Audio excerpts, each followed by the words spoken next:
গতকাল ছিল বাংলাদেশের জন্য খুবই গুরুত্বপূর্ণ এবং ঐতিহাসিক একটি দিন।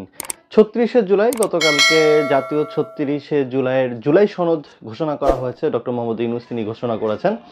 তো গতকালকে এটা বড় একটা আলোচনার বিষয় ছিল। তার সাথেও আরো একটা আলোচনার বিষয় গোটা বাংলাদেশের সোশ্যাল মিডিয়া এবং পত্র-পত্রিকায় দেখা যাচ্ছে অনলাইন মিডিয়াতে। সেটা হচ্ছে এরকম একটি রাষ্ট্রীয় প্রোগ্রামের দিন এনসিপির ৫ নেতা আ আ হাসনাত আব্দুল্লাহ, সার্জিস, তারপরে হচ্ছে খালেদ সাইফুল্লাহ, নাসিরুদ্দিন পাটোয়ারি, তাসনিম জারা এরা সবাই মিলে কক্সবাজারে গেছেন। কক্সবাজারে শুধু যাননি, কক্সবাজার থেকে আরো ২০ কিলোমিটার দূরে সিপালে গেছেন আরকি। কেন গেছেন? তারা গেছেন হচ্ছে অবকাশ যাপনে এবং তারা শুধু অবকাশ যাপনেই যাননি। তাদের বক্তব্য হলো যে আসলে তারা পুরো জুলাই মাস আসলে তারা গোটা বাংলাদেশে পদযাত্রা করেছেন। দ্যাটস হোয়াই তারা খুব হাঁপিয়ে গেছেন। তারা সবাই খুব এক্সহস্টেড এবং এইজন্য তারা আসলে একবেলার জন্য কক্সবাজারে গেছেন। এখন প্রশ্ন হচ্ছে ওই দিনটাতেই কেন তাদেরকে যেতে হবে? এই ৫ই আগস্টেই কেন তাদেরকে যেতে হবে? এরকম একটা যেইটা নিয়ে তারা নিজেরাই যতটা যুদ্ধ করেছে রাস্তায়, রাজপথে কিংবা সব জায়গাতেই, তারা ওইদিন প্রোগ্রাম ছেড়ে সকালবেলা যেতে হবে ওখানে? নাকি আসলে ওই আম জুলাই সনদ ঘোষণা অনুষ্ঠানে শুধুমাত্র আ নাহিদই দাওয়াত পেয়েছে আর অন্য কেউ দাওয়াত পায়নি জন্য এই রাগে, দুঃখে, কষ্টে তারা কক্সবাজারে গেছে। তো তারা কক্সবাজারে গেছে তাতে সমস্যা না। কিন্তু সমস্যা তো অন্য জায়গায়। কক্সবাজারে নামতে না নামতেই আরেকজন সাংবাদিক আ সাকিব তিনি হচ্ছেন ফেসবুকে পোস্ট দিয়ে বলছেন, "যান ভাই সাংবাদিকরা যান। ওখানে পিটার, হাঁস, মুরগি, গরু, ছাগল আছে। ওদের সাথে নাকি উনারা আ আ মিটিং করছেন এবং সেই সাথে আ দেশ বিরোধী অনেক কিছুই করে ফেলতে পারেন। দেশ বিক্রি করে দিতে পারেন কক্সবাজার দিয়ে।" তো সাংবাদিকরাও তারা হয়তোবা গেছেন সেখানে। তো পরবর্তীতে তারা বলেছেন যে, "ভাই আমরা আসলে গত ১ টা মাস এত বেশি এক্সহস্টেড ছিলাম, এত বেশি ক্লান্ত ছিলাম তাই আমরা একটু অবকাশ যাপনে আসছি আরকি।" আচ্ছা ঠিক আছে। তা আমার প্রশ্ন হচ্ছে যে এতদিন থাকতে ও এই দিনটাতে আসলে তাদেরকে বেছে নিতে হলো কেন? আজকে গেলে কি হইতো? পরশুদিন গেলে কি হতো? বা তারও ২ দিন আগে তোরা গিয়ে ঘুরে আসতি। সেটা না করে তারা ঐদিনই গেল। তারা কি আসলে এই যে একটা ইম্যাচুরিটির আসলে একটা তারা যে পরিচয় দিল এটা খুবই দুঃখজনক। কারণ আওয়ামী লীগ, বিএনপি, জাসদ, জাতীয় পার্টি, সিপিপি এর বাইরে আসলে বাংলাদেশে তো কিছু ছিল না বা নাই। আর যারা আছে তারা আসলে খুব একটা গুনতির ভিতরে পড়ে না। কিন্তু সেদিক থেকে গত জুলাই আগস্টে ২০২৪ এর জুলাই আগস্টের পরে যে অভ্যুত্থান হলো, যে আ এত বড় একটা বিপ্লব হলো, সেই বিপ্লবের পথ দিয়েই আসলে মূলত এনসিবির যাত্রা শুরু হয়েছে। তো এই দলটার প্রতি আমাদের সবারই আশা আকাঙ্খা আছে। তরুণদের দল ভালো করবে যদিও।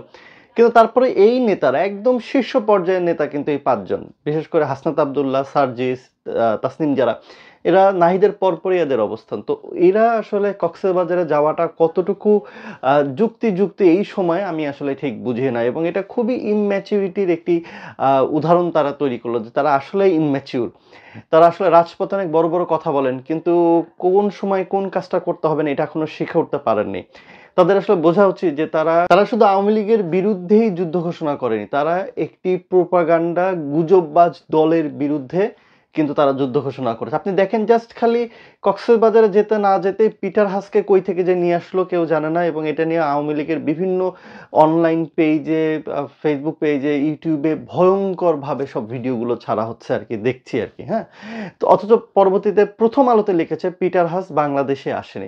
তো যাই হোক এগুলো বাংলাদেশে সম্ভব এবং এগুলো আওয়ামী লীগ করছে।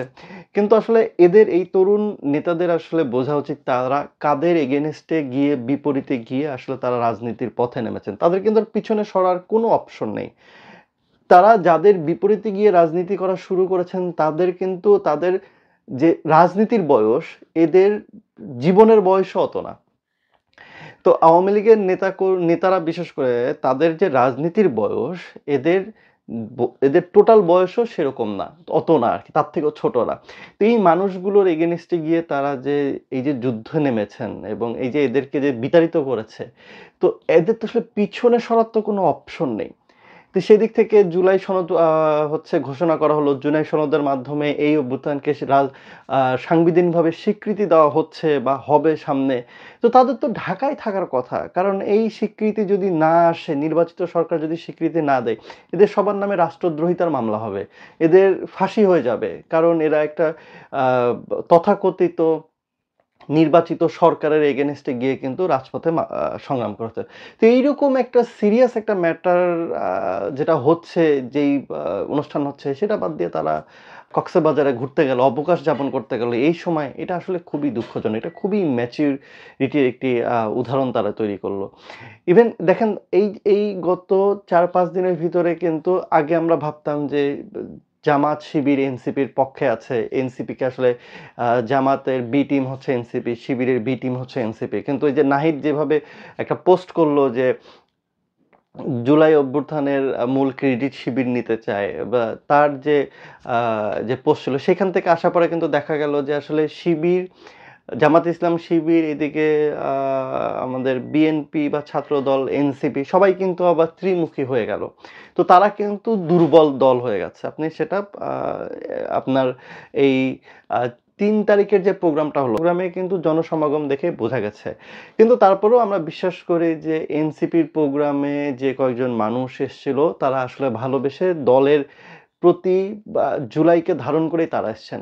অবশ্য অন্যদিকে ছাত্রদলের প্রোগ্রামে কেমন ছাত্র এসেছে সেটা আমরা দেখেছি, সেটা সবাই জানে। আমি নাটোর জেলা ছাত্র দলে আছি, থানা ছাত্র দলের একজন প্রেসিডেন্ট। তারুণ্যের সমাবেশ, ছাত্র দলের সমাবেশ হওয়ার পরে আমরা সর্বোচ্চ অবস্থান হচ্ছে বাংলাদেশের ইতিহাসে। সবচেয়ে ছাত্র দলের যে সমাবেশ হলো সর্বোচ্চ শ্রেষ্ঠ সমাবেশ। এই সমাবেশে এই শহীদ মিনারে যে হলো যে অবস্থান নিছে এনসিবি, আজকের প্রোগ্রাম পরে এনসিবি কোনো প্রোগ্রাম করার সাহস পাবে না। আজকে ছাত্র দলের সর্বোচ্চ শ্রেষ্ঠ সমাবেশ হয়েছে। তবে এই মুহূর্তে দেশের এইরকম একটা সিচুয়েশনে এনসিপির বিশেষ করে হাসনাত আবদুল্লাহ এবং সার্জিস আলম, আমার কাছে হাসনাত আবদুল্লাহকে অনেক বেশি ম্যাচিউর মনে হয়, যদিও সে একরোখা টাইপের ছেলে, কিন্তু তারপর আমার কাছে মনে হচ্ছে অনেক ম্যাচিউর। কিন্তু সে এইভাবে পুরো টিম, আমি জানি না সে এটাকে নিয়ে গেছে কিনা, কিন্তু সবাই ৫ জন মিলেই গেছেন, গিয়ে এটা আসলে খুব একটা ভালো কিছু দৃষ্টান্ত স্থাপন করলো না। তারা যে ইম্যাচিউর এইটা তারা আসলে প্রকাশ করলো।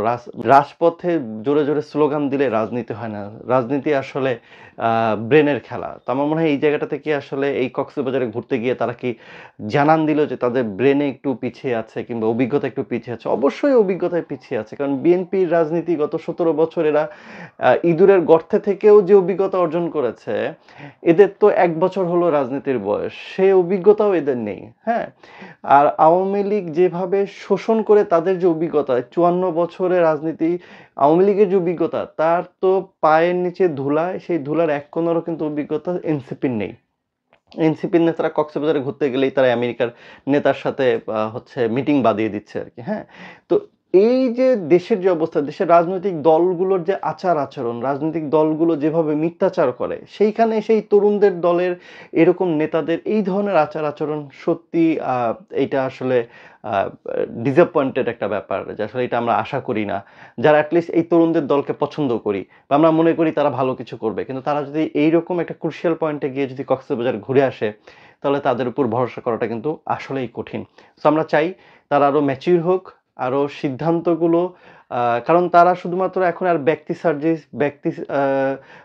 হাসনাত আবদুল্লাহ কিন্তু নেই, তারা কিন্তু একটা কমিউনিটিকে বিলং করে, তারাও কিন্তু কিছু মানুষের আদর্শ হিসেবে গড়ে উঠছে, তারা একটা দল বিলং করে, তাদের নিজস্ব একটা এখন সত্তা তৈরি হচ্ছে, একটা রাজনৈতিক সত্তা তৈরি হচ্ছে। সো সেদিক থেকে আমার মনে হয় যে তাদের আর একটু ম্যাচিউর হওয়া উচিত, ভেবে চিনতে সামনে আগানো উচিত। আর এনসিপি সেক্ষেত্রে অবশ্য তাদেরকে শোকজ করেছে, তারাও এই ট্রেডিশনাল কত চাঁদাবাজ ধরা খায় তখন তারেক জিয়া শোকজ দেয়, তারেক জিয়া অবশ্য বহিষ্কার করে, এরা আবার শোকজ দিচ্ছে ২৪ ঘন্টার ভিতরে একটা রেজাল্ট পাওয়া যাবে বা একটা উত্তর পাওয়া যাবে। যাই হোক, এই জবাবদিহিতা অবশ্যই থাকা উচিত। তবে তারা যে কক্সবাজার গেছে কেন্দ্রীয় নেতারা নাকি কেউ জানেই না, এইটা আরও আসলে আরও হতাশার ব্যাপার আর কি। তো আমার মনে হয় তাদের ভিতরে কি আসলে ইউনিটি নাই নাকি, তাদের ভিতরে কি যোগাযোগ নেই, তাদের ভিতরে এত হোয়াটসঅ্যাপ চালাচালি হয়, এটা বলে গেলেই তো হতো যে আমরা কক্সবাজার যাচ্ছি, বা এটা ২ দিন পরে গেলেই মনে হয় আরও ভালো হতো, তাতে বিষয়টা আরও সুন্দর দেখাতো। কিন্তু এখন তাদের অবকাশ অন্যদের জন্য বিব্রতকর অবস্থায় ফেলে দিল।